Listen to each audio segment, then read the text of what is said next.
तो आलोक जी मतलब नियत तो यहाँ पर सरकार की और दिशा तो सरकार की, फिर उसकी तो आप तारीफ कीजिए ना सर कि किस तरीके से पूरा माहौल बनाने के लिए और प्राइवेट सेक्टर जो है वो रोजगार के मौके बढ़ाए, इसके लिए बाकायदा इंसेंटिव सरकार की तरफ से दिया जा रहा है। और देखिए वो 1 साल वाला जो इंटर्नशिप वाला मामला है उस पर भी सरकार ने कदम बढ़ा दिया। 1 साल तक इंटर्नशिप, 6,000 का वन टाइम अलाउंस और महीने में 5,000 रुपए सरकार देगी सर। एक और चीज रुबाना जी, सर आलोक जी से मैंने पूछा है, जरा सा वो जवाब दे दें उसके बाद एक्सपेंडिचर का मतलब होता है कि जो सरकारी जो सरकार खर्च, अच्छा आलोक जी 1 मिनट उन्हें जरा सा बात पूरी करने दीजिए, एक सेंटेंस बोलने दीजिए, उसके बाद आ रही हूं दोबारा भाई। ठीक है जल्दी से सैयद जफर इस्लाम।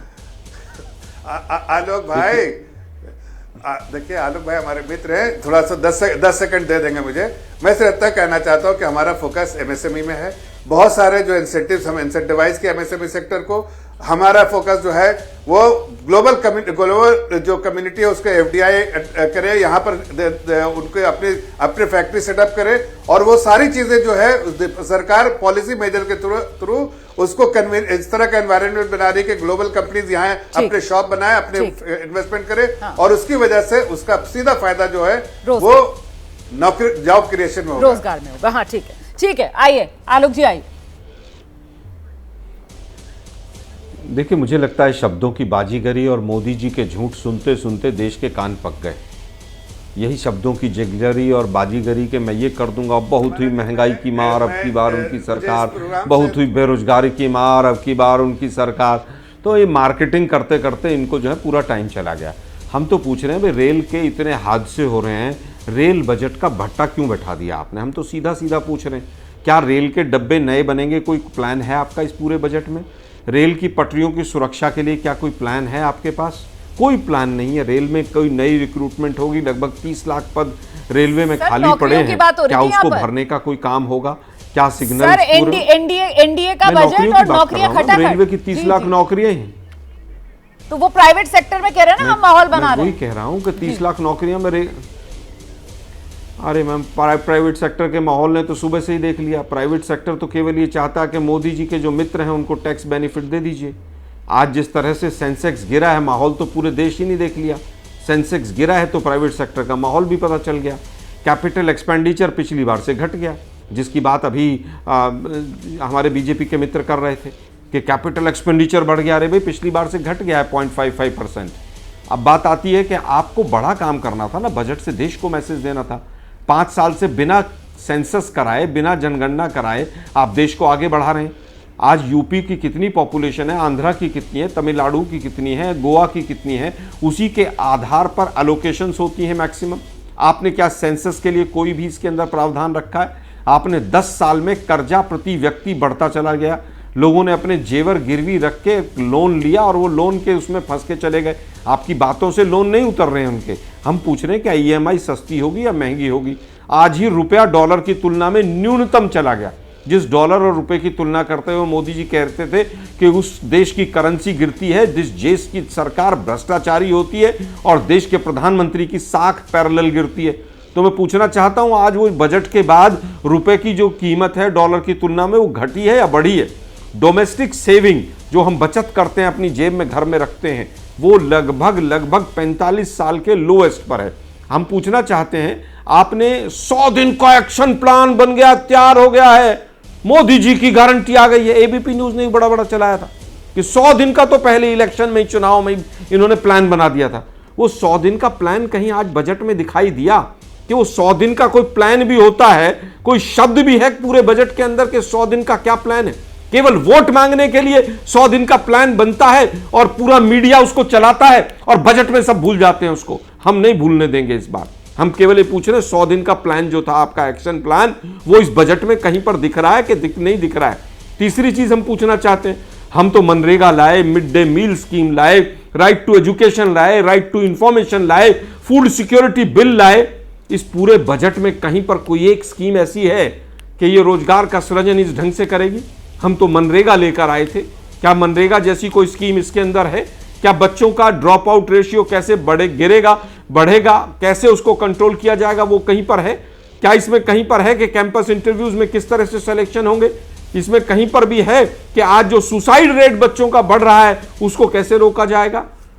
आप देखिए किस तरह से कोरोना के बाद कितना ड्रॉप आउट हुआ है बच्चों का, इनके पास तो आंकड़े भी नहीं, और आज आंकड़े और रिसर्च का जो बजट है वो भी इन्होंने घटा दिया है। मुझे लगता है नॉर्थ ईस्ट का बजट भी, मेरे साथी पूर्ववर्ती कह रहे थे कि नॉर्थ ईस्ट का विकास होगा, नॉर्थ ईस्ट का बजट भी घटा दिया, नॉर्थ ईस्ट का डेवलपमेंट का।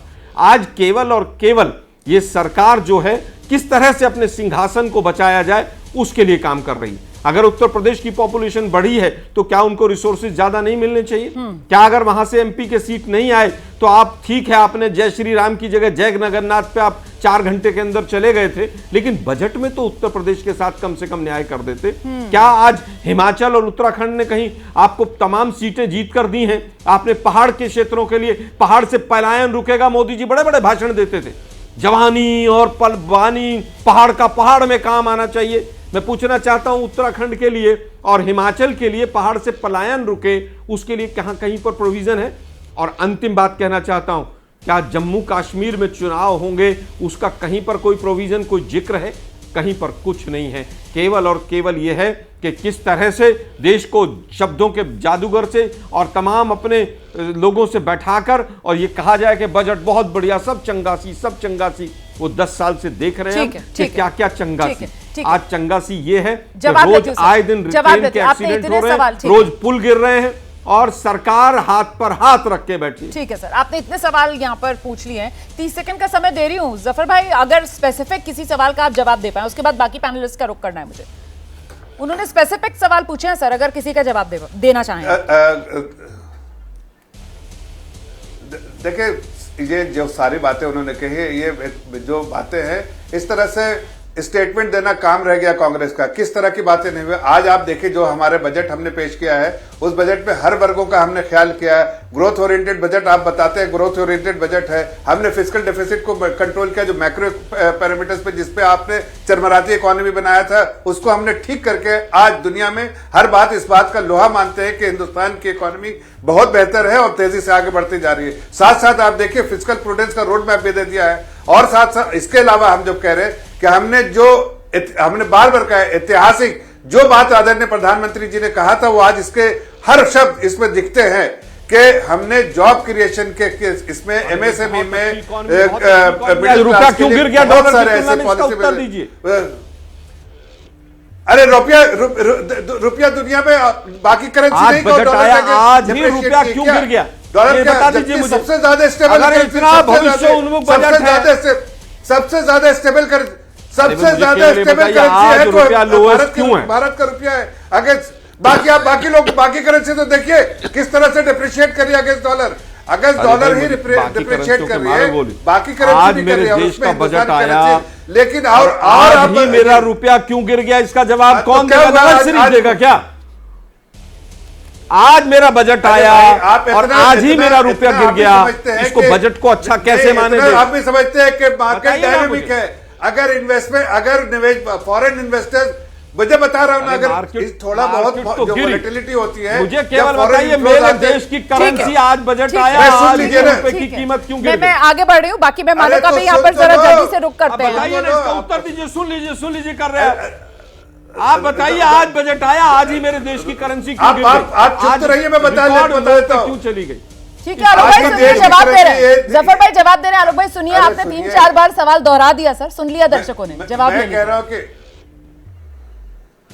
मैं कह रहा हूं कि देखिए, ऐसे कभी दिन में जब निवेशक, ग्लोबल इन्वेस्टर जब है, कभी बेचता है कभी पैसा निकालता है। जिस दिन बेचता है उस दिन रुपी स्ट्रांग होता है, जिस दिन खरीदता है उस दिन रुपी स्ट्रांग होता है, इसलिए इन्फ्लो होता है। जिस दिन बेचता है उस दिन रुपी जो है वीक होता है। ये वोलेटिलिटी, ये मार्केट डायनामिक्स की वजह से है, इसका कोई बजट से रिलेटेड कोई नहीं है। अच्छा रवाना जी, मैं यहाँ से उठ रहा हूँ इसलिए कि मुझे एक मीटिंग में अटेंड करना है। जी सर, हम जानते हैं, बहुत शुक्रिया जुड़ने के लिए। ठीक है sir, thank you so much join करने के लिए। मैं धीरेन जी का रुक कर रही हूँ। धीरेन जी, मुझे प्लीज आप ये बताइए कि रोजगार के मुद्दे पर जिस तरीके से कांग्रेस सवाल खड़े कर रही है, अन्य विपक्षी दल सवाल खड़े कर रहे हैं, तो ये जितनी कवायद की गई है सब हवा हवाई है क्या?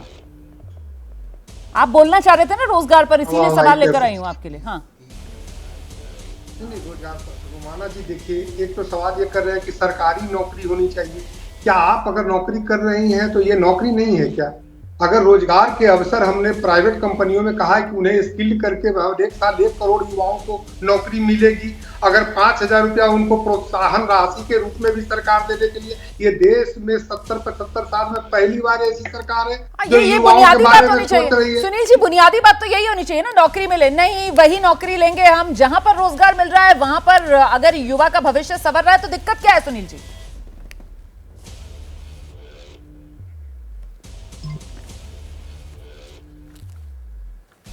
आवाज क्यों नहीं आ रही है? जो प्रवक्ता थे वो तो झुल्ला के चले गए।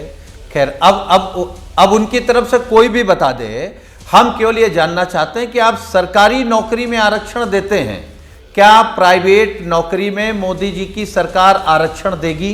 और अगर आरक्षण नहीं देगी तो जो बात माननीय अखिलेश यादव जी समाजवादी पार्टी कह रही थी कि ये मोदी जी की बीजेपी सरकार पिछड़े दलित आदिवासियों का आरक्षण छीनना चाहती है, वो बात क्या सच है? दूसरी बात कि आपने उत्तर प्रदेश को क्या दिया और उत्तर प्रदेश के साथ भेदभाव क्यों किया, उत्तर प्रदेश को धोखा क्यों दिया? ठीक है सर, ये कौन बताएगा? ठीक है सर। और तो कई सवाल है और कि देख रहे हैं आप किस प्राइवेट तरीके से ये देश का बजट, भारत का लेकिन बजट सामने इसे- है और इस बजट को लेकर फिलहाल इंडिया वर्सेस एनडीए ये सियासी वार पलटवार जारी है। समय आज इतना ही है, माफी चाहूंगी मैं अपने बाकी मेहमानों से, उनके पास नहीं आ पाऊंगी।